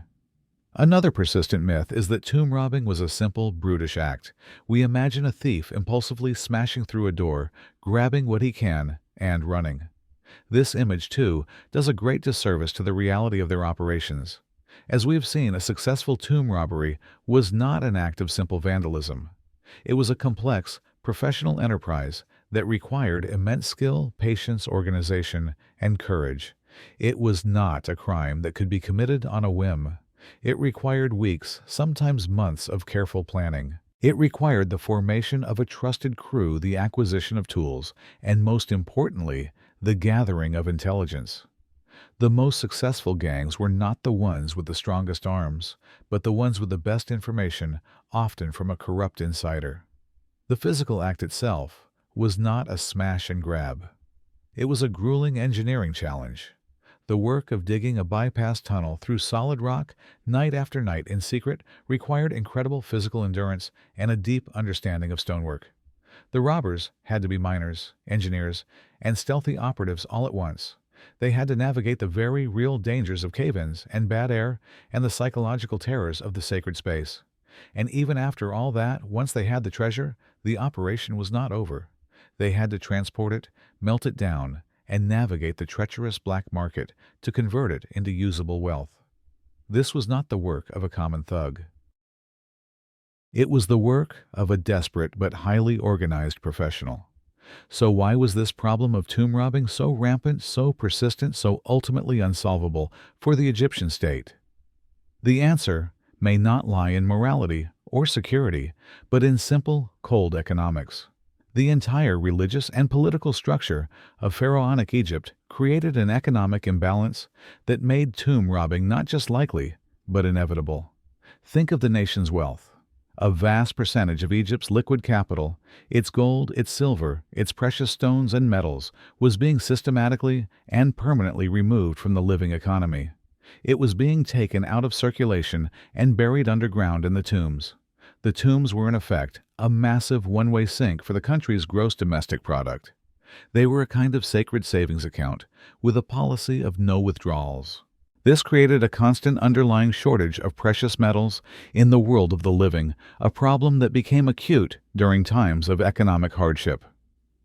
While the living economy struggled with scarcity, a colossal amount of wealth lay dormant and unused just a few feet beneath the desert sand.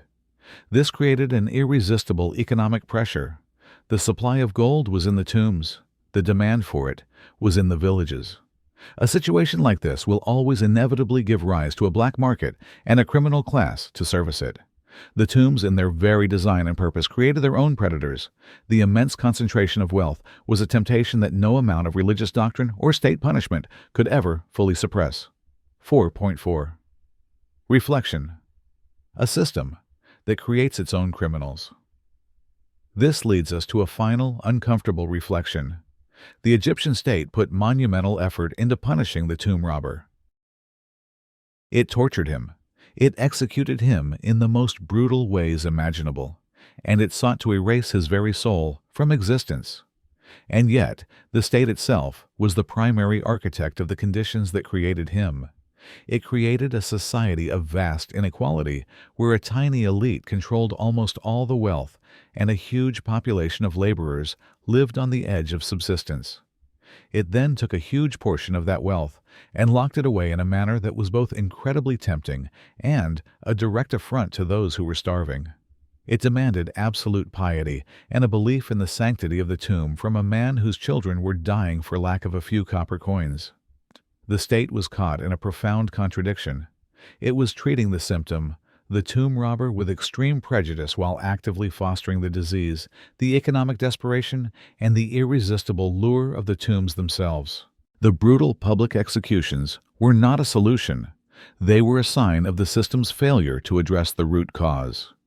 They were a way for the state to project an image of order and control while ignoring the deep social and economic disorder that made the crimes happen in the first place. The brutal life of the Egyptian tomb robber, therefore, was not just a personal story of crime and punishment.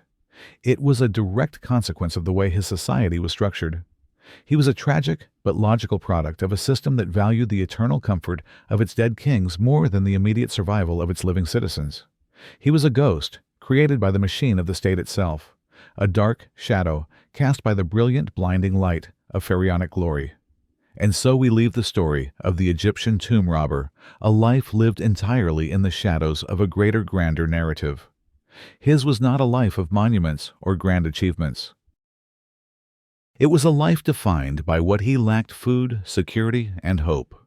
The pharaoh spent the wealth of a nation and the labor of thousands to build a house that would make his name last for millions of years. The tomb robber risked his soul in the darkness, not for millions of years, but simply for the chance to live until the next sunrise. His life was a desperate footnote to history, a story of quiet suffering that unfolded while the great kings dreamed their golden dreams of eternity. He lived in fear, he labored in darkness, and in the end he likely died in shame, a forgotten man whose only legacy was the empty space he left behind in a violated tomb. There is a final harsh knot of irony in this tale. The pharaoh, with all his power and piety, built his eternal fortress, only for it to be broken into his rest disturbed, and his name often used as a clue on a treasure map for thieves. His great quest for an undisturbed eternity almost always failed. And the tomb robber, in his desperate quest for temporary earthly survival, almost always met a brutal end that ensured he would be denied an eternal afterlife altogether. In this grim economy of salvation, nearly everyone lost. The immense wealth, painstakingly removed from the world of the living and sealed in the world of the dead, ultimately benefited neither. It sat in the darkness, a honeypot that attracted the desperate, and a source of damnation for all who touched it, both the king who hoarded it and the thief who stole it. And as you lie here now on the very edge of sleep, consider the choice one last time. Forget the grand sweep of history for a moment.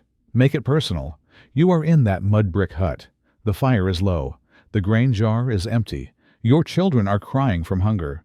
You know the secret path that leads over the hill. You know that the gold waits in the dark. It is a choice not between right and wrong, but between two different kinds of certainty: the slow, certain starvation of your family, or the quick, possible death that awaits you if you are caught. What do you do? It is an uncomfortable question, a choice between your faith and your family, a choice that, thankfully, you do not have to make. Perhaps in the end the story of the tomb robber is not really the story of an evil man. Perhaps it is the story of a broken system. Any society that pours so much of its wealth into its dead while its living starve creates a pressure that must be released. Any system that creates such a vast, uncrossable gulf between abject poverty and unimaginable wealth will inevitably produce men who are desperate enough to try and cross it no matter the cost. The tomb robber was not an anomaly. He was a predictable, logical outcome of the world he lived in. His story is a timeless and uncomfortable reminder that desperation it is the true mother of all crime, and that a society can often be judged by the choices it forces its poorest members to make. But that world of desperation is a world away. The dust of the Theban desert is no longer in your lungs. The cold weight of the bronze chisel is no longer in your hand. The fear of the Medjay has faded. The darkness that surrounds you now is not the suffocating, dangerous darkness of a tunnel deep underground. It is the soft, familiar, and safe darkness of your own room. The only weight upon you now is the comforting weight of your own blanket. You are not in that world of hunger and fear. You are here. You are safe. You are at peace. The story is over. The journey is done. The struggles of the forgotten man have been laid to rest. There are no more choices to be made, no more dangers to face. The silence of the tomb was the silence of fear. The silence here in your room is the silence of peace. Let the story dissolve. Let the thoughts of the day fade away like footprints in the sand.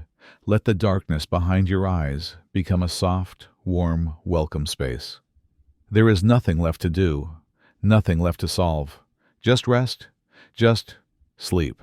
Sleep now.